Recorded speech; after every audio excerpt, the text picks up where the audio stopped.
Gênesis 39. Estamos na parte de análise geral do capítulo. Na semana passada eu apresentei algumas considerações acerca do capítulo como um todo. E hoje eu vou terminar essa parte, falta só um pedacinho. E eu vou aproveitar o tempo que nós temos para encerrar essa parte da exposição geral, da análise telescópica, como nós chamamos,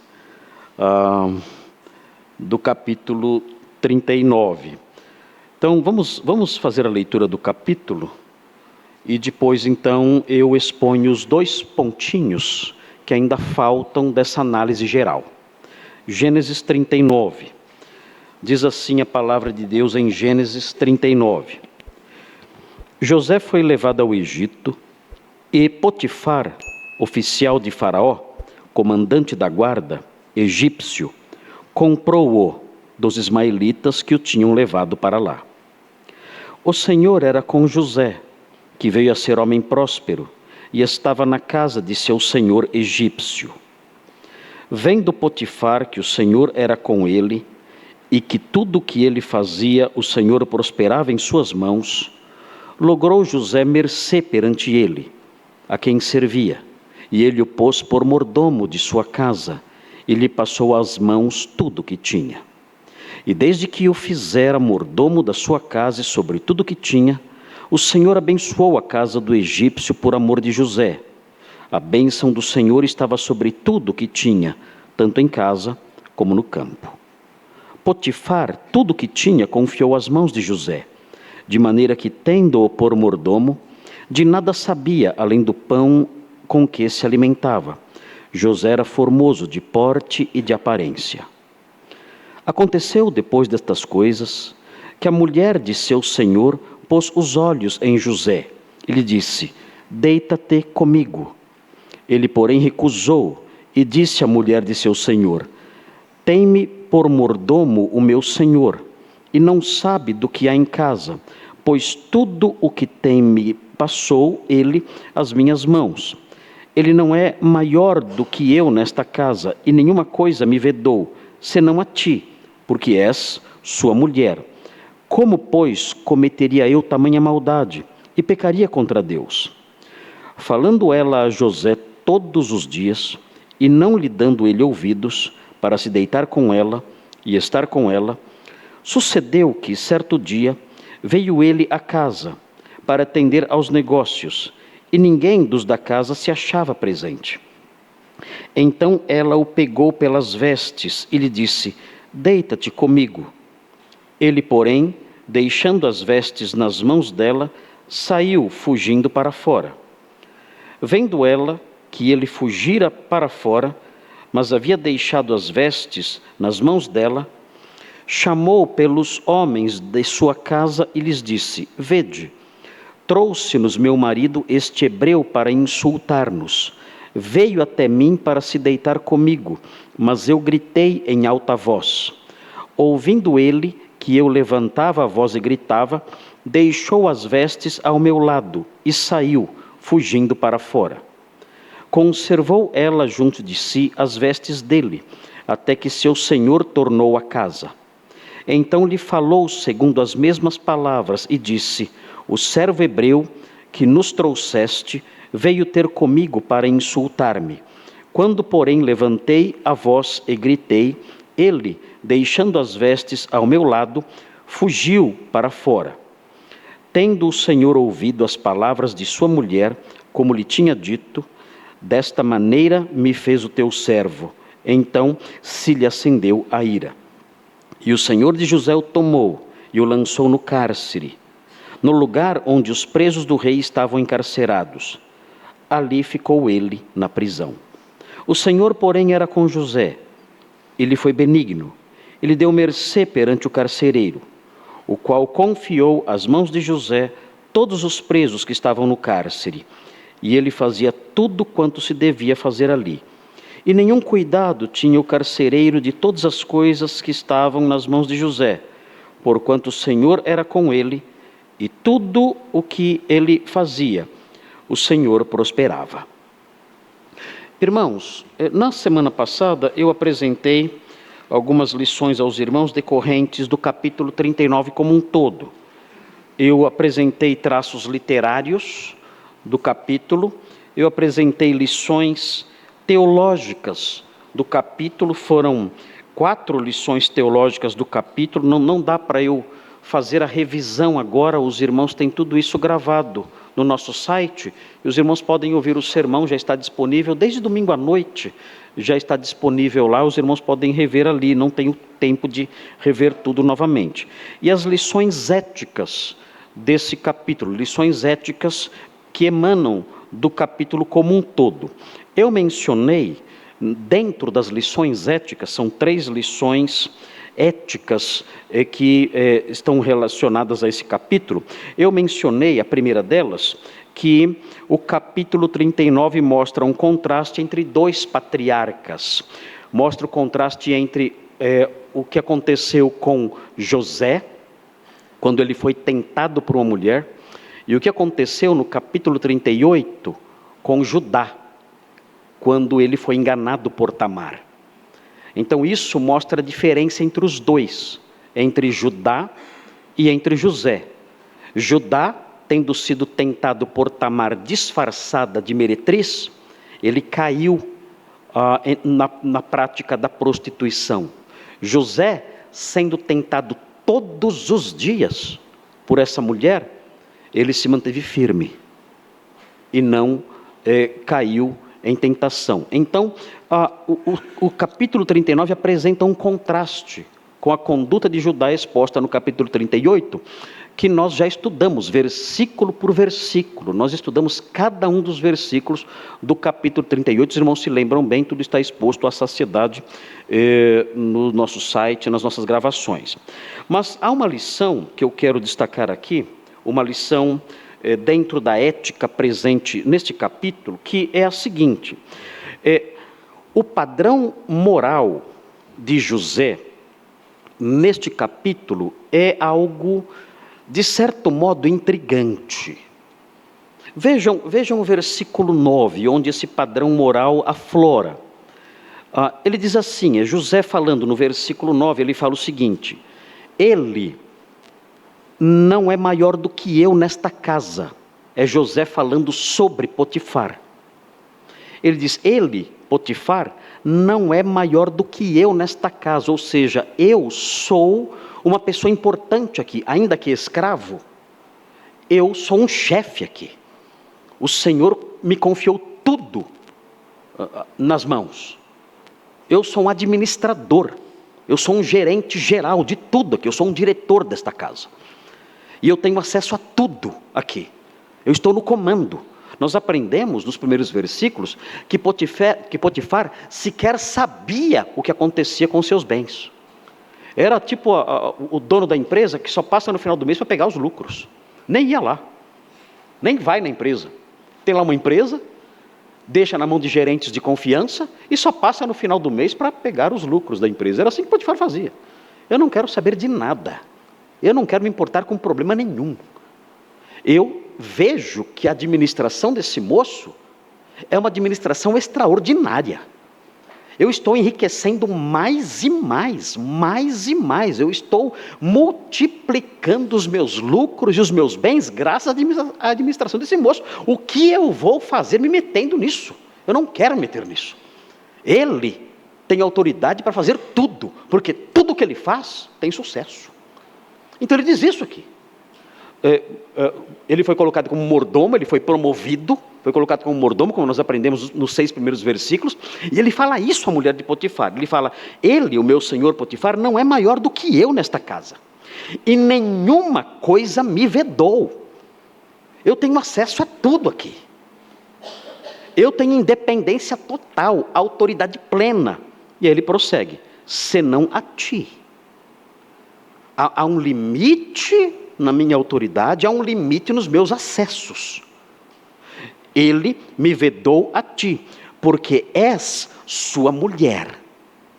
E ele prossegue dando a sua visão, expressando a sua visão acerca do pecado, do adultério. Ele diz: como, pois, cometeria eu tamanha maldade e pecaria contra Deus? Vejam a mentalidade ética, moral desse moço. Ele diz: olha, se eu fizer isso, não é apenas uma maldade contra quem confiou em mim. Não é apenas um ato de maldosa traição. Fazer isso que você está propondo que eu faça, também é um pecado contra Deus, ele diz. E a questão que fica é: de onde José tirou essa teologia moral? É interessante observar isso aqui. Ambrósio de Milão, que é um escritor da passagem do 4º para o 5º século, Ambrósio de Milão, diz o seguinte: olha, é interessante a história de José, porque antes dele aprender a governar o Egito, ele aprendeu a governar a si mesmo. Olha a sacada desse cara. Ambrósio de Milão era muito eloquente, ele era muito inteligente, ele deixava as pessoas admiradas. Uma das pessoas que ele admirava, que admiravam muito Ambrósio de Milão, era o próprio Agostinho de Hipona, um dos teólogos mais importantes da história da igreja. Agostinho tinha uma mente brilhante, mas quando ele ouvia Ambrósio, ele ficava boquiaberto. E Ambrósio disse isso, disse: olha, antes de José governar um país, ele aprendeu a governar a si mesmo. Quem dera nossos governantes seguissem esse exemplo. Nosso país é governado por gente que não governa nem a si mesmo, nem a sua casa, e querem governar o país. Mas foi diferente com José. Ele aprendeu a governar a si mesmo. Ele tinha padrões, ele tinha normas, ele tinha leis de conduta, e ele as obedecia. E a grande questão que fica é a seguinte: de onde isso veio? Porque a lei de Moisés, que proibiu o adultério expressamente, a revelação expressa de Deus, que proibiu o adultério, veio somente 450 anos depois. Os 10 mandamentos, entre os quais está o comando: não adulterarás, só veio 450 anos depois. E nós olhamos então e dizemos: como José, no comecinho de tudo? Irmãos, nós estamos no comecinho da Bíblia, olha isso. Olhem isso. Olha onde nós estamos. Meu propósito é pregar a Bíblia toda. Olha onde nós estamos. Mal saímos do índice. Falta só esse pedaço aqui, só essa parte. Estamos no começo de tudo, da revelação de Deus.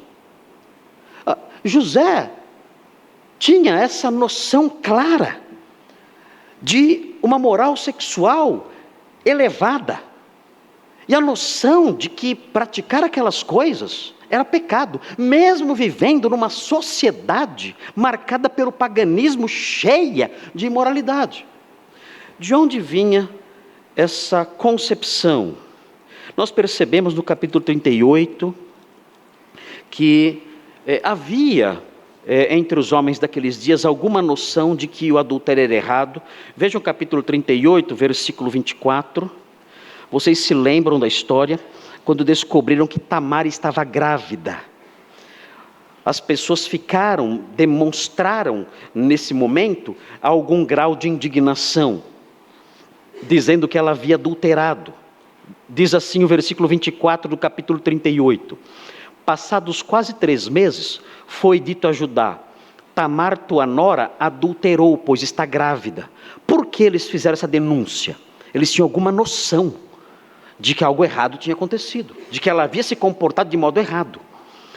Na sequência, Judá diz: então disse Judá, tirai-a fora para que seja queimada.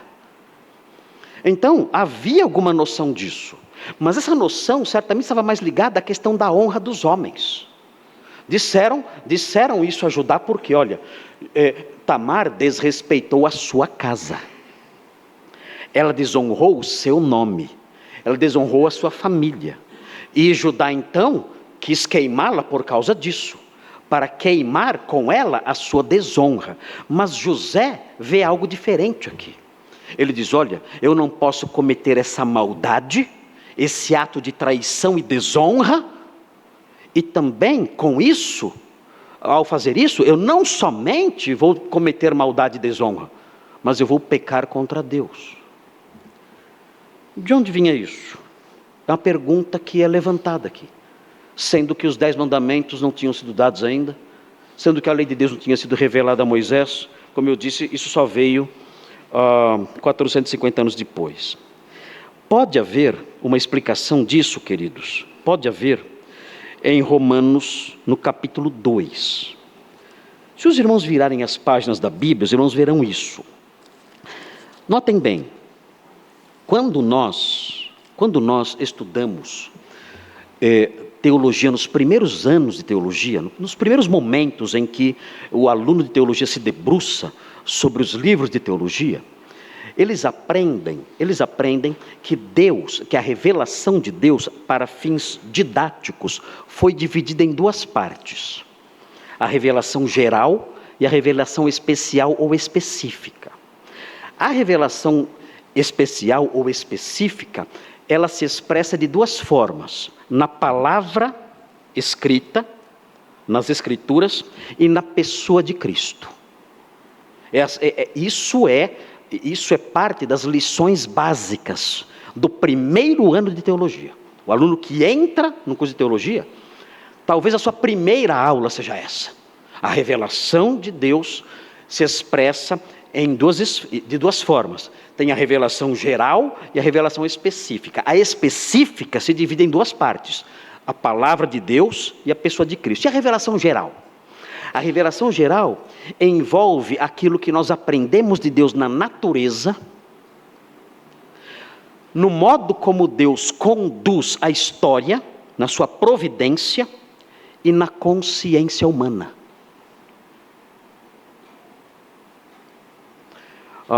A ideia é a seguinte: olha, todas as pessoas, no conceito de revelação geral, todas as pessoas têm alguma noção de Deus e do seu caráter. Todas as pessoas têm. É como se Deus, ao construir o universo e ao construir o ser humano e a mente humana, Ele tenha deixado as suas digitais na criação, inclusive na criação da mente humana. E é interessante isso, os teólogos percebem isso. Nós podemos perceber as digitais de Deus na criação.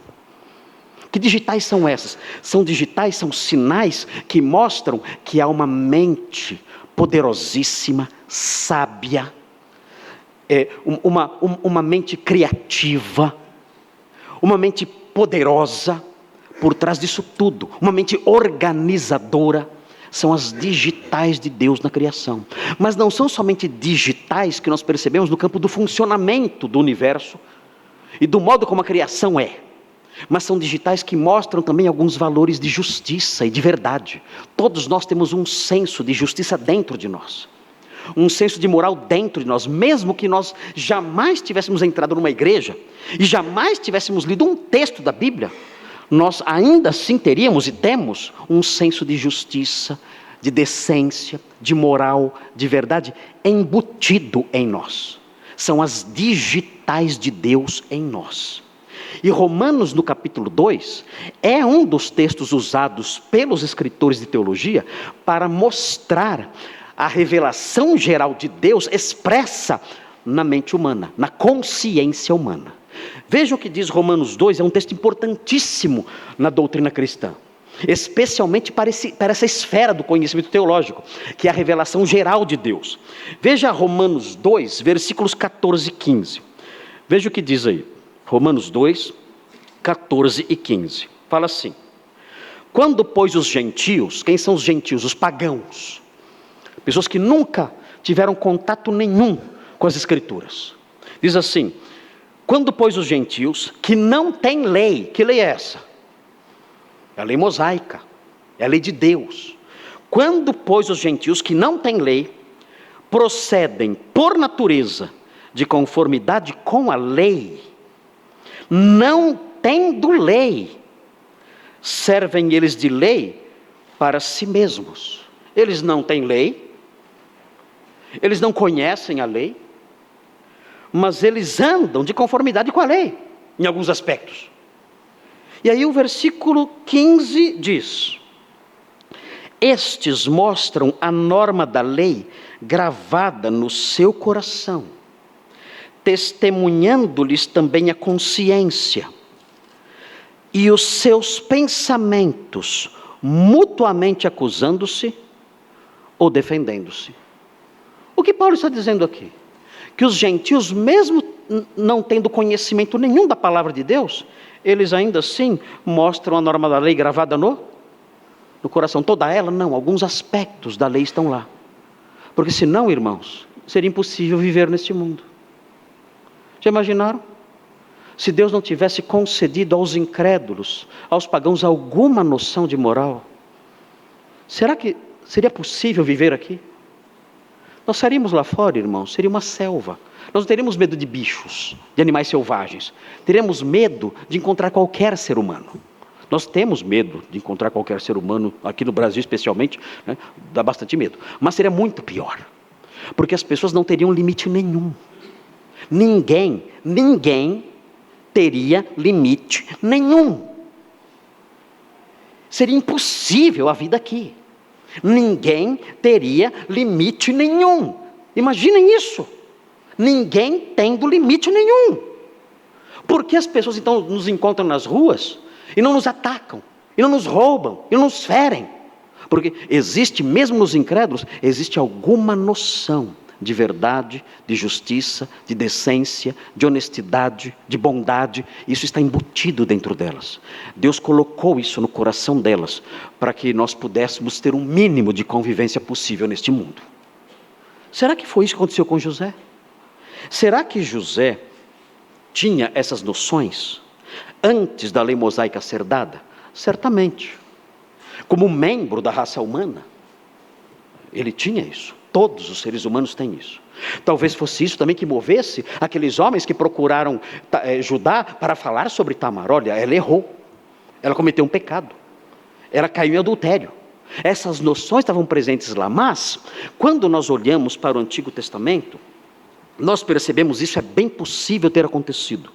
Nós percebemos que os patriarcas, tudo indica, há indícios no livro de Gênesis, antes da história de José, há indícios de que os patriarcas tinham um padrão de conduta ensinado e exigido por Deus. Os textos bíblicos antes do capítulo 39, antes da lei de Moisés, não mostram como isso aconteceu. Como os patriarcas adquiriram esse padrão moral.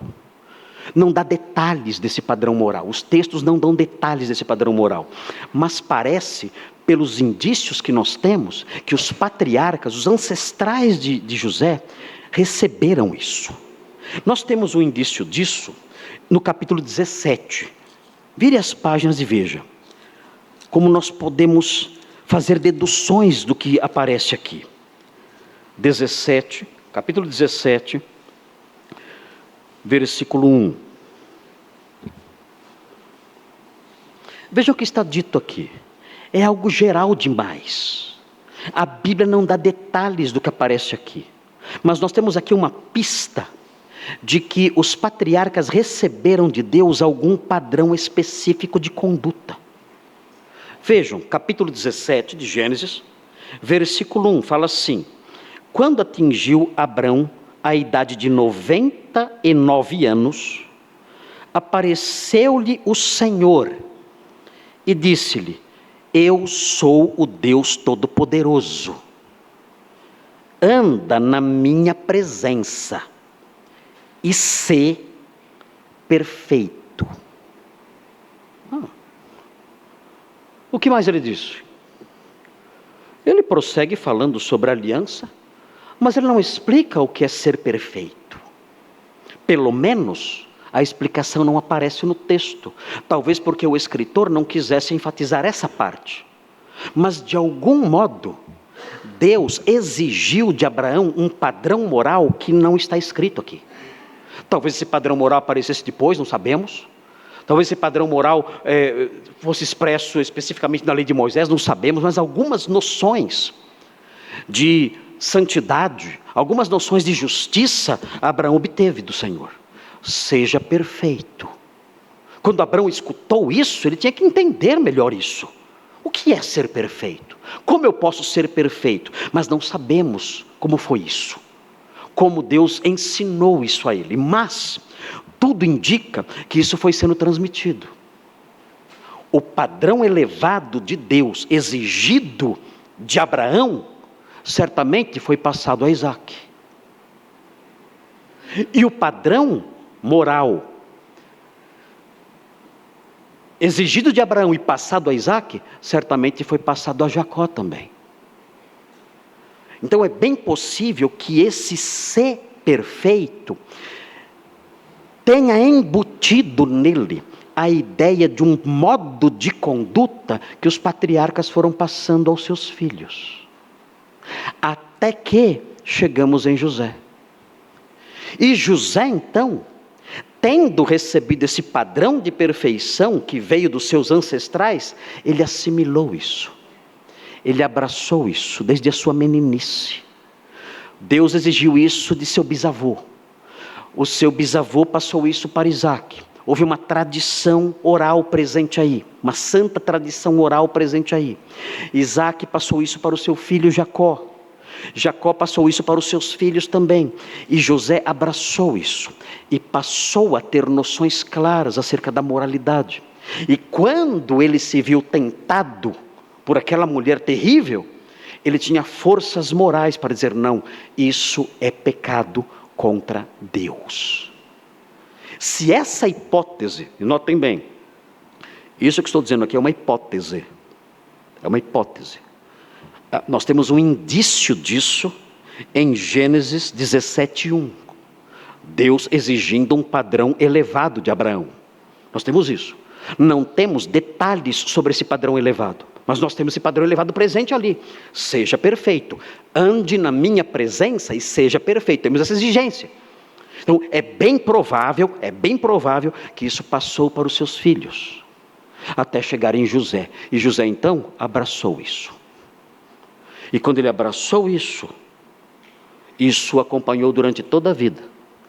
E lhe deu forças para enfrentar as tentações que vieram na sua juventude. Se isso estiver correto, então, queridos, nós temos aqui uma das receitas mais importantes para a proteção dos nossos jovens. Uma das receitas mais importantes para a proteção moral dos nossos jovens é implantar no coração deles, desde pequeninos, a verdade. Desde a mais tenra idade, implantar a verdade no coração deles. Teremos sucesso absoluto nisso? Não, não é certeza. Como é que eu sei que não é certeza? Basta olhar os irmãos de José. Cresceram no mesmo ambiente. Bisnetos do mesmo bisavô. Netos do mesmo avô. Filhos do mesmo pai. E não mostram nada disso. Mas, ainda que isso não seja uma regra, nós podemos perceber que a influência benéfica da família sobre as pessoas, sobre as crianças, desde a mais tenra idade, isso faz toda a diferença quando se tornam adultos. E é bem provável que isso tenha acontecido com José. É interessante, nós vemos em 2 Timóteo, no capítulo 1, versículo 5, nós percebemos isso na vida de Timóteo. Vejam o que diz 2 Timóteo 1:5. 2 Timóteo 1:5. É curioso ver essa tradição, 2 Timóteo 1:5. Se na vida de José essa é uma hipótese, na vida de Timóteo isso é uma certeza. Veja o que acontece na vida de Timóteo, em 2 Timóteo 1:5. O texto fala assim: pela recordação que guardo de tua fé sem fingimento, a mesma que primeiro habitou em tua avó Loide e em tua mãe Eunice, e estou certo de que também em ti. Como eu disse, se no caso de José, isso foi uma hipótese, no caso de Timóteo, isso é uma certeza. Timóteo era um crente fiel, porque ele tinha sido influenciado pela sua avó e pela sua mãe. As primeiras evangelistas e mestras de teologia na vida de Timóteo foram a sua avó e a sua mãe. Quando nós olhamos o capítulo 3, nós percebemos, no capítulo 3, versículos 14 e 15, veja o que diz. 3, 14 e 15. Tu, porém, permanece naquilo que aprendeste e de que foste inteirado, sabendo de quem o aprendeste. Agora veja o versículo 15. E que, desde a infância, sabes as sagradas letras. O que a vovó Loide e a mamãe Eunice ensinavam para Timóteo? O texto diz claramente. O que elas ensinavam? Qual era a matéria de ensino, de educação desse menino? O texto diz, desde a infância sabes as sagradas letras. Elas ensinaram aquele menininho, desde pequeno, ali Timóteo, aprendendo a Sagrada Escritura. E ele então cresceu nisso e mais tarde se tornou um grande homem de Deus. Então é bem possível que isso tenha acontecido com José também. Essas coisas foram sendo incutidas no coração dele. E sendo essa uma suposição correta, a partir das pistas que temos no Antigo Testamento, então temos aqui uma receita importante para os jovens de hoje. Para os pais de hoje. Ensinem os seus filhos zelosamente as sagradas letras. Porque a possibilidade disso protegê-los de abismos terríveis é muito grande. Vejam o que fazem os pais incrédulos. Em 1 de Pedro 1,18, eles fazem o contrário. Em 1 de Pedro 1,18, os pais incrédulos fazem outra coisa. 1 de Pedro 1,18. O texto diz assim, 1,18. Sabendo que não foi mediante coisas corruptíveis, como prata ou ouro, que fostes resgatados do vosso fútil procedimento. O que é um fútil procedimento? É um procedimento vazio, tolo, tosco, inútil, procedimento louco. Agora vejam o que vem a seguir. Vocês foram resgatados do vosso fútil procedimento. E o que vem a seguir? Que vossos pais vos legaram. Essa é a herança dos pais incrédulos aos seus filhos. Uma linda herança, não é? Linda herança. Os pais incrédulos deixam para os seus filhos isso. Um exemplo e um ensino que os leva a um procedimento fútil, vazio, oco, inútil. É isso que os pais incrédulos deixam como herança para os seus filhos. Eles vivem como vivem porque aprenderam com seus pais.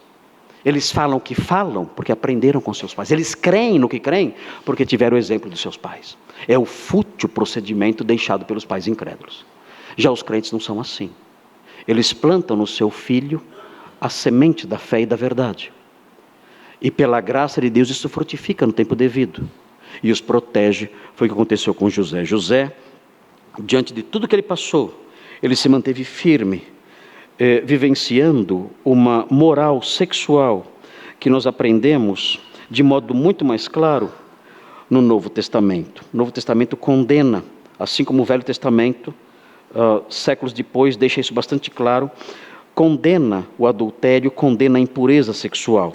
Mais especificamente aos crentes, o apóstolo Paulo escreve em 1 Tessalonicenses, abra sua Bíblia, 1 Tessalonicenses, você vê esse ensino aflorando de modo completo, pleno, maduro e dirigido especificamente aos crentes. Crentes que estão aqui devem observar esse ensino que foi vivenciado por José e que é exposto pelo apóstolo Paulo de maneira ainda mais clara, mas dirigido especificamente aos crentes.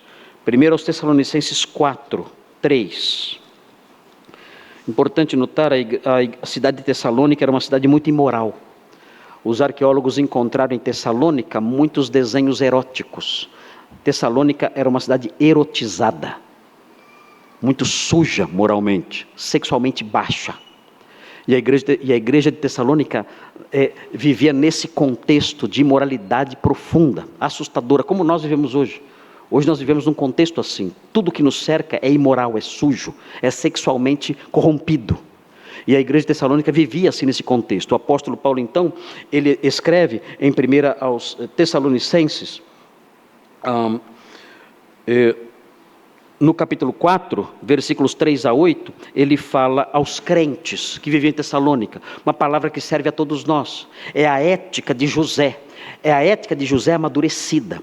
É a ética que José vivenciou, amadurecida no Novo Testamento. Ele diz assim: pois esta é a vontade de Deus, a vossa santificação, que vos abstenhais da prostituição. É José. É a ética de José. A vontade de Deus é que vocês se abstenham da prostituição. Onde José aprendeu isso, que Paulo ensina séculos e séculos depois? Isso veio dos seus ancestrais, de sementes plantadas em seu coração já na infância. E agora Paulo fala disso claramente. A vontade de Deus é que vocês se abstenham da prostituição, é que vocês se santifiquem, que cada um de vós saiba possuir o próprio corpo em santificação e honra. Ou seja, a palavra corpo aqui é a palavra vaso. Pode ser uma referência à esposa, ao cônjuge ou ao corpo da pessoa. Então, fica a opção do leitor. Como o leitor deve entender isso. Que cada um de vós saiba possuir o próprio corpo ou o próprio cônjuge em santificação e honra. As duas leituras são corretas e possíveis. Você pode ler dos dois jeitos ou até entender das duas formas, o corpo e o cônjuge. Mas o texto fala isso: eu devo possuir meu próprio corpo ou meu próprio cônjuge em santificação e honra. E prossegue: não com desejo de lascívia, ou com o ardor sexual que marca a vida dos gentios, como os gentios que não conhecem a Deus. E o versículo 6 diz: e que nesta matéria, no campo da pureza sexual, ninguém ofenda, ou ninguém desrespeite, nem defraude, ou se aproveite de seu irmão. Esse texto ensina que os crentes que vivem uma vida de avanços sexuais, essas pessoas estão desrespeitando e tirando proveito. Defraudar é isso, é tirar proveito de seu irmão. É um desrespeito, é um aproveitar-se da pessoa. Se você, aqui na igreja, está namorando, ou tem a sua noiva, seu noivo, ou você que está ouvindo em casa, tem aí o seu namorado, sua namorada, e você pratica avanços nesse campo, isso, o apóstolo Paulo chama isso de impureza sexual. Aqui falando especificamente de irmãos, entre pessoas crentes. E se você pratica esses avanços no seu namoro, no seu noivado, isso o apóstolo Paulo chama de ofensa. É um desrespeito à sua irmã, ao seu irmão. E defraudação, isso é tirar proveito do seu irmão. Não importa o que a ética evangélica moderna diga. Existe uma ética evangélica moderna que diz assim: se você faz tudo isso com amor, Deus abençoa. Mentira forjada no mais profundo inferno, no esgoto do inferno, forjar essa mentira. Isso não é verdade. Se você é crente, e você tem a sua namorada e o seu namorado, e você pratica esse tipo de avanço, a Bíblia condena você veementemente com todas as forças. Você tem que ter a ética de José. O livro de Gênesis mostra essa ética de José e a exalta. E de Gênesis até o final da Bíblia, nada mudou. Não existe um progresso na ética de Deus, de modo que agora ele tem a mente mais aberta. Na época de José ele era rígido, na época do apóstolo Paulo ele era um pouco mais maleável, e hoje liberou geral. Deus pintou o cabelo de verde, fez tatuagem, e se tornou um Deus woke. Isso nunca aconteceu. O mesmo Deus de Paulo é o Deus de José. O Deus que tocou no coração de José e trabalhou no coração de José dizendo não, é o mesmo Deus que milênios depois continuou dizendo não nos dias do apóstolo Paulo. E o texto prossegue se torna pior, falando a crentes, irmãos, a crentes. Vejam, que nesta matéria ninguém ofenda nem defraude a seu irmão, porque o Senhor, contra todas estas coisas, como antes vos avisamos e testificamos claramente, é o vingador. Esse texto está dizendo que os praticantes disso correm um sério perigo. Um sério perigo. Porque Deus é vingador dessas coisas. De Deus não se zomba. E o texto prossegue: porquanto Deus não nos chamou para a impureza, e sim para a santificação. Dessarte, quem rejeita estas coisas, não rejeita o homem, e sim a Deus, que também vos dá o seu Espírito Santo. Se você vive assim, jovem, moço, moça, ou se você não é jovem, mas se envolve com imoralidades, esse texto diz que você está rejeitando a Deus. E ao rejeitar a Deus, você desperta a sua ira. E o Senhor é vingador dessas coisas. O que nós encontramos então em Gênesis, no capítulo 39, é uma ética sexual amadurecida. Já nos dias de José. E essa ética sexual perdura, permanece até os dias de hoje. E isso nós descobrimos olhando o capítulo 39 como um todo. Nós temos que buscar a santificação, temos que fugir dessas coisas, temos que viver a nossa vida como José a viveu. Queridos, nosso tempo já passou, já são 7h37. Nós vamos encerrar aqui. Na semana que vem eu vou continuar, tenho mais uma coisinha para falar sobre isso, e depois vamos entrar no texto propriamente dito em cada um dos versículos, para que os irmãos conheçam esses versículos. Vamos agora, silenciosamente, como costumamos fazer eventualmente, vamos pedir a Deus que nos abençoe nessas coisas. Vamos pedir a Deus que Ele trabalhe em nossa vida para que nós tenhamos no nosso coração o temor de José. José era um jovem, tinha 17 anos quando ele desceu ao Egito. E tinha maturidade teológica, ética e moral tão grande, que dá inveja até às pessoas mais maduras.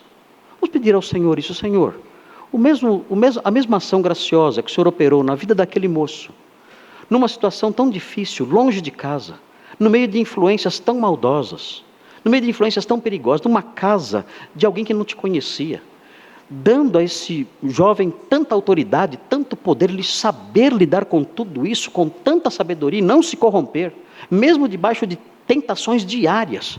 Senhor, só a sua graça para fazer com que aquele moço suportasse tanta pressão, tantas responsabilidades, tantas exigências e tantas tentações sobre ele, e ele se manteve de pé, íntegro. Senhor, tem misericórdia de mim.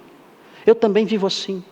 Em meio a tantas pressões, responsabilidades, apelos, convites, tentações constantes, diárias. Tem misericórdia de mim e dá-me o coração de José. Coração fiel à sua palavra, fiel à verdade que aprendi dos meus ancestrais, fiel à verdade que o Senhor transmitiu a mim através das pregações bíblicas. Me ajuda nisso, dá-me o coração de José. Vamos orar. Senhor Deus, ouve a oração do seu povo, que agora eleva a sua mente ao Senhor, pedindo por essas coisas. O capítulo 39 de Gênesis mostra tantas verdades doutrinárias, teológicas, éticas. E hoje, ó Deus, nós queremos pedir que o Senhor nos abençoe, plantando no nosso coração essa verdade santíssima, que envolve vivermos uma vida de pureza moral, pureza sexual, tendo olhos puros, pensamentos puros, corpos puros. Pedimos que o Senhor proteja os jovens da igreja, os casais da igreja, os membros em geral da igreja, santificando-os a todos e dando a cada um de nós o coração de José. coração apegado à verdade antiga que aprendemos na sua palavra, coração apegado à verdade santa que foi passada nas páginas das Escrituras de geração em geração. E que desse modo, ó Deus, vivamos de modo santo, como o Senhor quer que nós vivamos. Somos crentes, Senhor, somos o seu povo. Vem nos proteger, vem nos guardar de nós mesmos. Dá-nos, ó Deus, o coração de José. Nós pedimos essas bênçãos e agradecemos pelo tempo aqui. Em nome de Jesus. Amém.